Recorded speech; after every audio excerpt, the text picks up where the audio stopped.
Every spring or early summer, people phone up the Barn Owl Trust and say, I found an owl when I was out walking in the woods. They describe it and it's almost always a young tawny owl. So this video is going to explain to you exactly what to do if you find a young tawny owl. And for this purpose, we're going to use one that was found very recently. The fact that this young tawny owl is out of the nest already is not a problem. Tawny owls go through a long phase, at least a month, called branching, where the young are out of the nest. They can't fly, they just climb around in the branches, and some of them end up on the floor. That's fine because the adults will feed them anywhere, unlike barn owls, which are only fed in the nest. So what should we do with this bird? The chances are it's perfectly okay, but it's probably a good idea just to check it over in a very simple way. And if this is an area where dogs walk, you know, people come through, or you think there might be a lot of foxes around or some danger, then perhaps pick the bird up, put it up on a branch. So what's the best way to pick it up? Well, try and come in from behind. If you don't want to use your bare hands, maybe take your jacket off, throw it over the bird. I'm just going to very quietly try and pick it up from behind. I've got to try and keep the feet pointing away. There we are. Now it's struggling. Keep the feet pointing away because those are the bits that can hurt you. Okay, so now we're just going to very simply, quickly check it over. Are its wings okay? Nothing obviously broken. It's a bit wet, but tawny owls are quite used to that. You know, they live in the woods, they do get wet regularly, and they can generally cope. It's not too thin. Both its eyes look good. It doesn't have a bad smell. It's alert. I think this one's okay. I think we just need to pop it up on a branch and leave it alone. Having checked the owl over, made sure it's okay, it's important not to take it too far because tawny owls are very, very territorial. We just want to find a little place where we can put it up off the ground where it'll be safe from dogs, etc.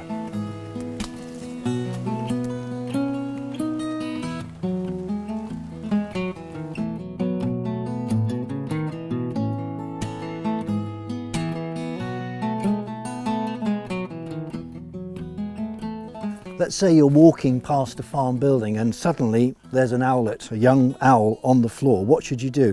Well, if it's a barn owl, you really must pick it up because this bird will die. A fox will have it, or it'll be ignored by the parents and it will starve. This young barn owl has got to be put back in the nest. So you're going to pick it up. So how are you going to do it? Well, if you've got a pair of gloves with you, perfect, but of course you won't have. You could take off an item of clothing, throw it over the bird to help to pick it up, but you can use your bare hands as long as you pick it up from behind. So here we go. I'm putting my hands around both the wings. I'm keeping the feet pointing away from me. If the bird has got its feet pointing towards you, give it something to grip, and then put your hands around the body, hold both the wings, maybe make a ring, put the ring around there. You've got the bird safely. Now, obviously you've got to contain it while you find the nest, talk to the local farmer, etc. This one actually needs to go back in the nest right now. And here, someone's come across an adult barn owl on the ground. Any owl that will let you approach it is either very young or there's something wrong with it. It needs to be picked up and examined. Okay, so I'm going to show you how to check over an owl to see whether it's injured or possibly starving. We know there's something wrong with it because it's allowed itself to be picked up. So before we actually start to handle it, a good idea to look at it in the box. You can learn a lot about its condition just by really what it's doing. So some birds will present lying down. That isn't necessarily a bad thing, could be a reaction to stress. Sometimes the bird's lying on one side. If it's lying on its back, that's obviously not a good sign. Sometimes, as soon as you get close to the bird, you realise there's a really, really bad smell, and that's a very bad sign. An owl shouldn't have a strong smell. If there's a really foul smell, it's probably got an old injury, potentially with maggots in. That's quite disgusting. So hopefully there's no really bad smell. You can look in the box and see if there's a pellet. You know, owls produce pellets if they've eaten recently, so that's a good sign that it's been feeding. So it might mean the injury is fresh, might mean the bird's not starving. So look for droppings, hopefully they're black or white, and not green, which isn't a good sign. So basically just have a look before you decide to pick the bird up. Okay, so thin leather gloves are ideal. If you don't have gloves with you and you have to pick a bird up, then throw a towel over it or something, as I showed you before, and always try and pick it up from behind, but more importantly, try and control the legs. So here we are. Look, we've immediately got control of both wings and both legs, and the key thing about the hold is to keep control of the legs, keep the feet pointing away from you.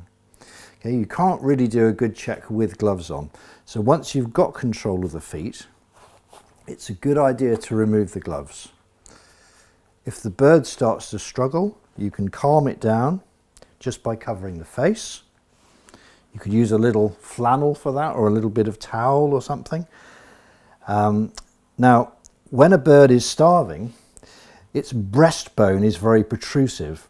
So there's what we call the keel, the bone running down the center of the chest here. It shouldn't stick up above the breast muscle either side more than a couple of millimeters, really. If it's very, very protrusive, it's sticking up a good 5 millimeters, that means the bird's emaciated, it hasn't got very much breast muscle, and it's starving. So the initial part of the check really is just to run your finger down the chest of the bird and feel the amount of breast muscle either side of the breastbone, the keel. And then run your finger off the bottom of the chest and onto the stomach. Remembering, of course, that owls don't have a crop, so there's no point checking to see if the bird's got food in its crop. So you're running your finger down into the stomach, and that is a hollow cavity. So that says to me this bird hasn't eaten very recently. There's nothing there. I can't feel any food or a pellet. If the bird is cold to the touch, if it's also wet perhaps, obviously that's a bad sign. You're going to have to warm it up fairly fast. Okay, so once we've established how emaciated or not the bird is, whether it's got food in its stomach, then we're really starting the general checking over process. The most common injury with owls are wing fractures. So we're going to start by looking for broken bones in the wing.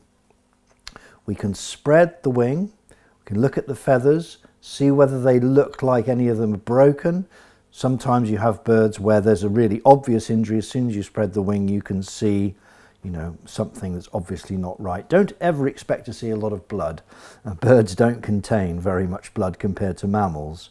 So now we're feeling the bones. This is the humerus, the upper arm bone, if you like. The human equivalent would be your upper arm.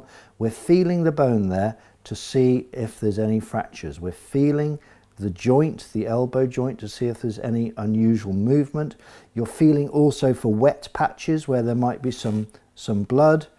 You're feeling down the forearm, if you like, the radius and ulna, and then the carpal joint, feeling for unusual movement. This is all looking very, very good.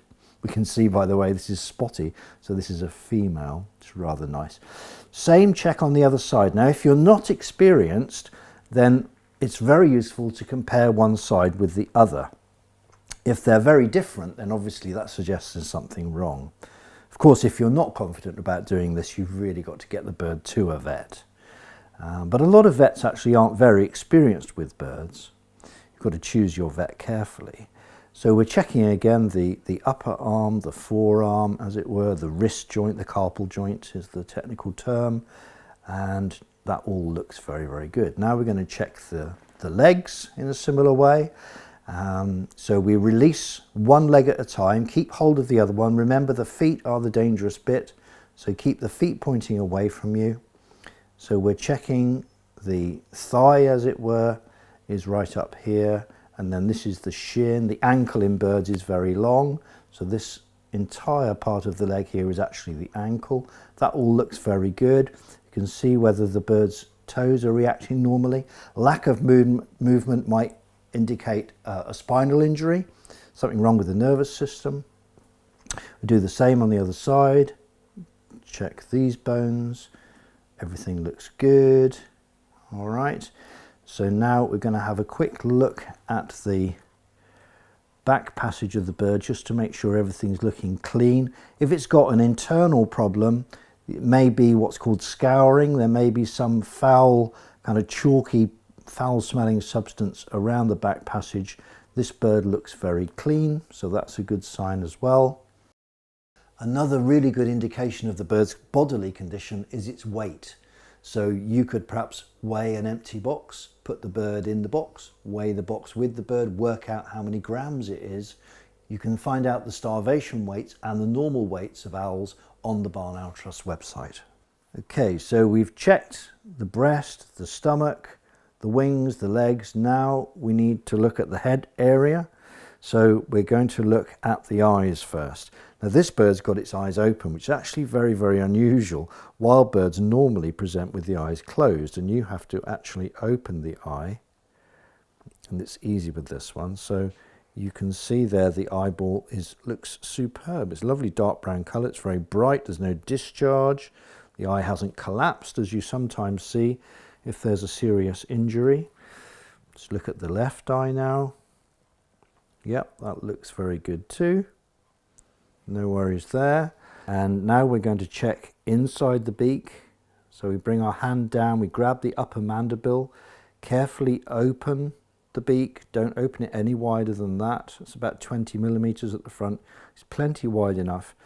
There is an infection that owls can get, which is very, very serious, which causes yellow lesions in the gape. This bird looks pink. Lovely pink gape. That all looks very, very healthy. Very occasionally the upper mandible becomes dislocated from the skull, so we can just check to see if there's any unusual movement there. That all looks good. And whilst we're in this area, we're going to check the ear openings. Now you might wonder why. If the bird has had a blow to the head, you quite often will find blood in the ear openings. Now the ear openings are situated just behind the eyes. Don't worry if the ear openings look different. That's part of the anatomy of the owl, but they shouldn't have any discharge. They should be a nice healthy colour and nice and dry. When you're checking over an owl, as soon as you find something wrong, you need to be thinking, can I deal with this? If the bird shows signs of just a very slight concussion, perhaps you can't find anything wrong with it, you can deal with it. You can release it where you found it, perhaps, or nearby tonight. But as soon as you find something you can't deal with, perhaps stop checking it over, put it in a safe container, and find a vet who's experienced with birds. And please don't forget to record exactly where the bird was picked up, the finding circumstances, and also any treatment you might have given it, and make sure those details go with the bird to the vet or the rehabilitator that's going to take it on. On the Barn Owl Trust website, you can find a directory of people who take in injured owls across the UK. You can find more information on the Barn Owl Trust website, and if you'd like to make a donation to support this work, that would be wonderful.